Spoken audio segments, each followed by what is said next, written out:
Hi everyone, welcome back to the channel. Please subscribe, like, and share. Your support helps. Now, let's get into the story. Everyone else was still at the table when my mother-in-law set the final stack of plates down in front of me, hard enough that the silverware rattled. "You know where the sink is," she said, already turning to walk back toward the living room, where I could hear my husband laughing at something his father had said. I stood there for a moment, looking at the stack, easily 40 pieces of dishware, pots still crusted with sauce, wine glasses smudged with lipstick that wasn't mine. 12 people had just eaten a 3-hour dinner I'd helped cook, and somehow, as always, I was the only one still standing in that kitchen once the meal ended.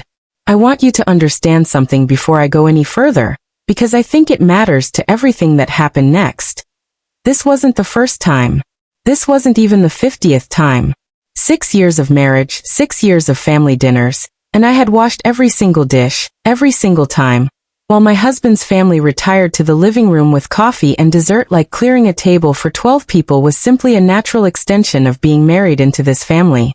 I turned toward the sink and started running the water, the same way I always did, my hands already moving on instinct before my mind had fully caught up to how tired I actually was of this exact motion. That's when I heard footsteps behind me, and a voice I did not expect to hear in my mother-in-law's kitchen at all. "Need a hand with that?" I turned around, soap already halfway up my forearms, and found myself looking directly at Patricia Voss, my boss, the regional director of the entire firm I'd worked at for 4 years, standing in an apron someone had apparently handed her, looking at the mountain of dishes with an expression I couldn't quite read yet. I hadn't even known she was coming to this dinner. My husband had mentioned vaguely that he'd invited someone important for his father's business, and I'd been too buried in cooking prep to ask for a name. Need a hand with that? "I didn't realize you were the guest tonight." "Neither did I," she said, glancing toward the living room, where I could hear my mother-in-law's voice rising warmly over another round of laughter. "That you'd be the one doing this, alone, while everyone else just sits." Before I tell you exactly what Patricia said next, because it changed absolutely everything about how the rest of that evening unfolded, let us know in the comments where you're watching from. We'd love to hear from you. And go ahead and hit that subscribe button so you don't miss what happens next. I set down the plate I was holding, my hands still damp, and looked at my boss standing in my in-law's kitchen, and understood, with a clarity that had taken me 6 years to reach, that this dinner was about to look nothing like the 50 before it. Patricia didn't pick up a dish towel right away. She just stood there for a moment, watching me scrub a roasting pan with a kind of attention I wasn't used to receiving from anyone in that house. And I remember thinking, even in that first strange minute, that something about this particular Sunday dinner was already unlike the 50 that came before it. But to understand exactly how much weight was sitting in that kitchen the moment my boss walked into it, I need to take you back 6 years, to the very first family dinner I ever attended as my husband's new wife. My husband, Owen, and I married young at 24, both of us still finding our footing in our careers and our own adult lives. I loved him fiercely in those early years, and I still do, in the complicated way you can love someone while also being honest about the ways they failed you. His mother, Carol, made her expectations clear almost immediately. At our very first Sunday dinner as a married couple, she handed me an apron before I'd even taken my coat off. "Family helps out," she said, smiling in a way that felt at the time like an invitation rather than a command. I took the apron. I helped cook. I helped clean. I told myself that first night that this was simply what a loving daughter-in-law did. I want to walk you through how gradually this actually calcified, because I think forced to wash dishes sounds, on its own, like a single dramatic moment rather than the slow accumulation it actually was. The second dinner, I was in the kitchen again, this time joined briefly by Owen's sister, who left after 15 minutes to check on the kids. The third dinner, it was just me. By the 6th month of our marriage, the pattern had fully solidified. I cooked alongside Carol, and I cleaned entirely alone, every single time, while everyone else, Owen included, moved to the living room the moment the last bite was finished. I brought it up to Owen once, gently, during our 2nd year of marriage. "It just feels like I'm the only one doing this every time," I said, trying to keep my voice light, non-confrontational. "That's just how my mom's house works," he said, already reaching for the remote. She's old-fashioned about that stuff. It's easier to just let her have it her way. I understand now, with 6 years of distance, exactly how easier to let her have it her way became the sentence that quietly justified everything that followed. Carol never raised her voice at me, not once. She didn't need to. She simply assigned tasks with the calm, unquestionable authority of someone who had never once considered that I might say no. And Owen, conflict-averse in the specific way only sons can be around their own mothers, never once stepped in to suggest that maybe, 6 years into this marriage, the division of labor at his family's table might need to look a little different. I want to be honest about something else too because I think it matters. I stopped noticing, at some point, just how strange this actually was. You adapt to patterns like this the way you adapt to a persistent, low-grade ache. It becomes simply the texture of your life, rather than something you consciously register as painful every single time it happens. While all of this was quietly solidifying at Carol's dinner table, an entirely different version of me was building something considerably more solid at work. I'd started at Holloway and Voss Consulting 4 years into our marriage, entry-level, determined, and within 3 years, I'd been promoted twice. The second promotion putting me directly under Patricia Voss's supervision, the firm's regional director, and as it happened, someone with an increasingly personal investment in my growth there. Patricia had mentored me carefully over those years, pushing me toward leadership training, advocating for my ideas in rooms I wasn't always invited into myself. She told me once, over coffee after a particularly successful client presentation I'd led, that she saw real executive potential in me. The kind of assessment that had genuinely surprised me, given how small I'd quietly learned to make myself at my own in-laws' dinner table. I had absolutely no idea, sitting through that same conversation with Patricia over coffee months earlier, that she would someday be standing in my mother-in-law's kitchen, watching me scrub someone else's wine glasses alone, putting together a picture of exactly how differently I was treated in these two entirely separate parts of my life. The invitation itself started as an entirely ordinary piece of family logistics, the kind of detail I wouldn't have thought twice about if I'd known at the time exactly how it would collide with 6 years of quiet pattern. Owen's father, Frank, had spent the better part of 3 decades running a modest but respected commercial insurance brokerage, and in recent years, he'd been exploring a partnership opportunity with a larger regional firm to help stabilize the business ahead of his eventual retirement. That larger firm, as it turned out, had recently begun exploring an adjacent partnership with Holloway and Voss Consulting, the firm I worked for, under Patricia's direct supervision. Owen mentioned it to me almost in passing, 3 weeks before that Sunday dinner. "Dad wants to invite someone from your firm," he said, distracted, scrolling through something on his phone. "Some regional director. Might help smooth things along on his end if there's already a personal connection through you." I remember feeling a specific, uneasy knot form in my stomach at that sentence, though it took me a moment to identify exactly why. It wasn't professional anxiety. I was confident in my standing at the firm, confident Patricia respected my work. It was something quieter and harder to name. An instinctive dread at the thought of 2 entirely separate versions of my life suddenly occupying the same room. "Which regional director?" I asked, already suspecting the answer. "Patricia something," Owen said. "You know her?" I want to be honest about what I did in the 3 weeks between that conversation and the dinner itself, because I think it reveals exactly how normalized the dynamic in that house had become for me by that point. I didn't ask Owen to change anything about how the evening would run. I didn't suggest, even once, that maybe this particular dinner should look different from the 50 before it. Instead, I quietly hoped, in the specific, exhausted way you hope for things you don't feel entitled to actually request, that somehow the dishes would simply take care of themselves that one night. That Carol might, just this once, given the professional stakes involved, ask someone else to help. That I might, for one evening, get to simply be a guest at my own family dinner. I understand now how naive that hope actually was. Patricia arrived exactly on time, warm and professional, immediately charming both Frank and Carol with the easy social fluency I'd watched her deploy in countless client meetings over the years.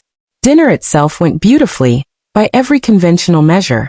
Good conversation, genuine warmth, Frank and Patricia clearly finding real common ground on the potential partnership. I want you to notice something here because it matters to what happened next. Throughout that entire 3-hour dinner, I was for once simply present, sitting at the table, contributing to conversation, being for one rare evening, exactly the version of myself Patricia already knew from the office, capable, articulate, worth actually listening to. I should have known it wouldn't last past dessert. The instant the last plate was cleared from the table, Carol stood, gathered a stack of dishes with brisk efficiency, and set them down directly in front of me at the counter.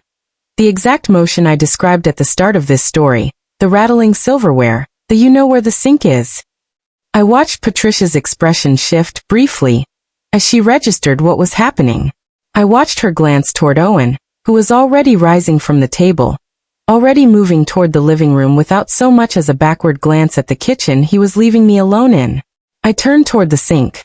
I started running the water, and that's when Patricia set down her own napkin, quietly excused herself from the living room conversation that had already begun without either of us, and walked into that kitchen instead. You already know how Patricia's first question landed. Need a hand with that? And how quickly I understood, standing there with soapy hands, that this dinner had already become something entirely different from the 50 before it. I want to walk you through exactly what happened in the minutes that followed, because Patricia's next words did more to change my life than 6 years of quiet resentment ever managed to on its own. I didn't realize you'd be doing this, she said again, more carefully this time, drying a wine glass with a dish towel she'd apparently grabbed off the counter without asking anyone. Every dinner? Just you. I felt a strange, exposed vulnerability answering that question honestly, in that kitchen, to someone who knew me exclusively as capable, composed, someone who led client presentations and managed a growing portfolio at the firm. 6 years, I said quietly. It's just how things are done here. Patricia didn't say anything dramatic in that moment. She simply nodded slowly, absorbing that, and continued drying dishes alongside me in a silence that felt, for the first time in 6 years, like solidarity rather than isolation. It was Carol who broke that silence, appearing in the kitchen doorway a few minutes later, her expression tightening the instant she registered Patricia standing there with a dish towel in her hand. Patricia, you really don't need to trouble yourself with that, Carol said, her voice carrying the same brisk, pleasant authority I'd absorbed for 6 years without question. She's got it handled. I don't mind at all, Patricia said, her tone perfectly polite, perfectly pleasant and utterly unmovable. Actually, I'm a little surprised no one else is helping. 12 people ate this meal. Seems like a lot for one person to manage alone, every time. I watched something flicker across Carol's face. Not quite embarrassment, not yet, but a specific, unfamiliar recalculation. The look of a woman realizing, for the first time in years, that the dynamic she'd built so effortlessly in this house was being witnessed, clearly, by someone entirely outside her usual audience. We've just always done it this way, Carol said, a slight edge creeping into her voice now. It's a family tradition, really. Is it? Patricia asked, still perfectly pleasant, still drying the same wine glass she'd been holding for longer than necessary. Or is it just easier for everyone else in the family? Owen appeared in the doorway a moment later, drawn, I assume, by the specific quality of silence that had settled over the kitchen. I watched him take in the scene, his boss's boss, standing at his mother's sink, drying dishes beside his wife, both of them clearly mid-conversation about something considerably more significant than kitchenware. Everything okay in here? He asked, the particular forced brightness of someone hoping desperately that the answer was yes. We were just talking about how dinner cleanup gets divided in this house, Patricia said, turning to look directly at him now. I have to say, I'm surprised. At the office, your wife runs entire client accounts, manages teams of people considerably larger than this dinner party. It's interesting to see her handling this alone instead. I watched Owen's face change in a way I hadn't seen in 6 years of marriage.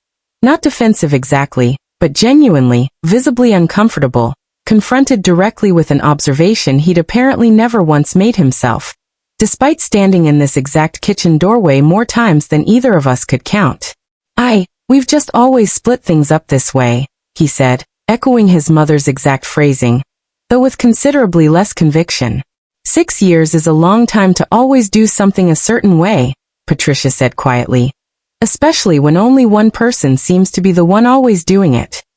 I stood there at the sink, hands still damp, watching my boss articulate, calmly and clearly, an observation I'd been too exhausted, too accustomed, too quietly resigned to ever fully voice myself. Patricia left an hour or so after that kitchen exchange, warm and professional through the rest of the goodbyes, though I caught her giving me a small, meaningful look on her way out the door.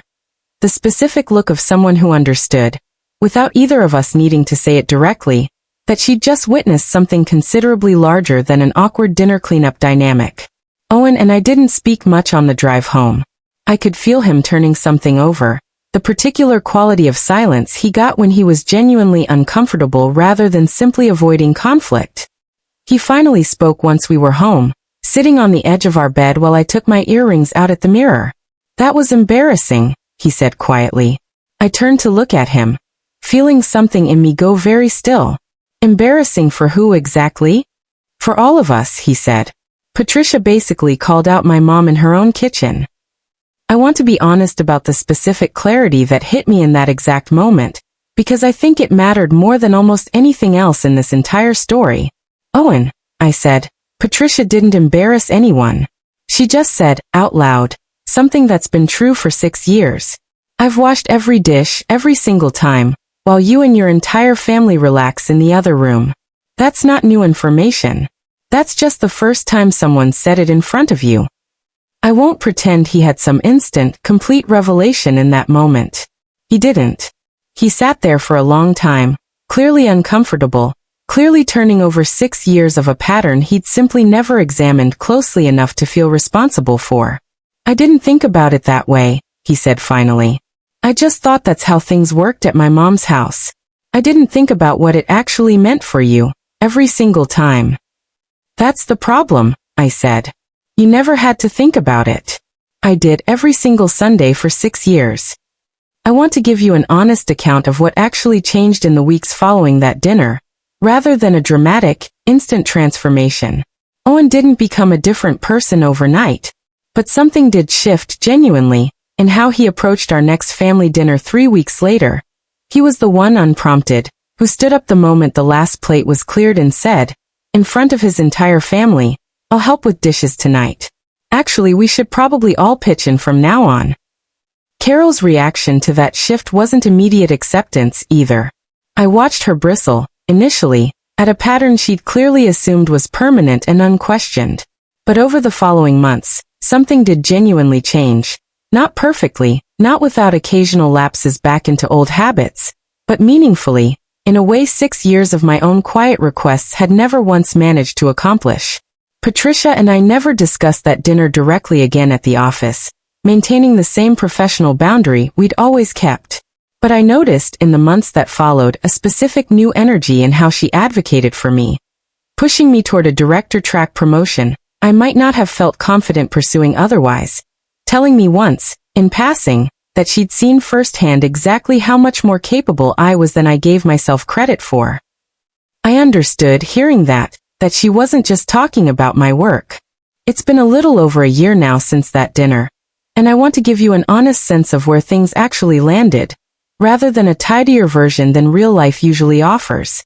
Family dinners at Carol's house look different now, though not perfectly, not without occasional friction. Owen makes a genuine point of clearing dishes alongside me, every single time, and has started, gently but consistently, redirecting his siblings toward helping as well. Carol still, on occasion, tries to hand me an apron the moment I walk through the door out of sheer old habit, and I've learned finally, after 6 years, to simply hand it back and say, warmly but firmly, "Let's all pitch in tonight." I think the most significant change, honestly, wasn't in Owen, or even in Carol. It was in me. I spent 6 years quietly absorbing a dynamic I'd never consciously chosen, telling myself it was easier to simply let it continue than to risk the discomfort of asking for something different. Patricia's presence in that kitchen didn't create the problem. It simply made visible something I'd already stopped fully seeing myself, the way you stop noticing a persistent ache once you've lived with it long enough. I've learned, since then, to trust that same clarity in other parts of my life too, at work, in friendships, in the countless small moments where I'd once quietly made myself smaller, because it felt easier than asking for equal treatment. I did receive that director track promotion 8 months later, work I'd genuinely earned over years of dedication at the firm, though I'll always privately credit some part of that confidence to a single evening when my boss happened to witness exactly how small I'd learned to make myself at home, and refused to simply look past it. If you've ever found yourself the only one doing the unglamorous, unacknowledged work in your own family, the one who's always in the kitchen while everyone else relaxes, the one who's learned it's easier to simply let an unfair pattern continue rather than risk the discomfort of naming it, I want you to hear this clearly. Patterns like this don't change because the people benefiting from them suddenly develop awareness on their own. They change because someone eventually says out loud what everyone else has simply learned to accept as normal. Sometimes that someone is you. Sometimes, if you're fortunate, it's someone who sees you clearly enough, from outside the pattern, to finally hold up a mirror the rest of your family had stopped looking into. My mother-in-law spent 6 years assuming I would simply always be the one at that sink. She had no idea that all it would take to finally change that was one dinner guest, willing to ask a single, simple question nobody else in that house had ever bothered to ask.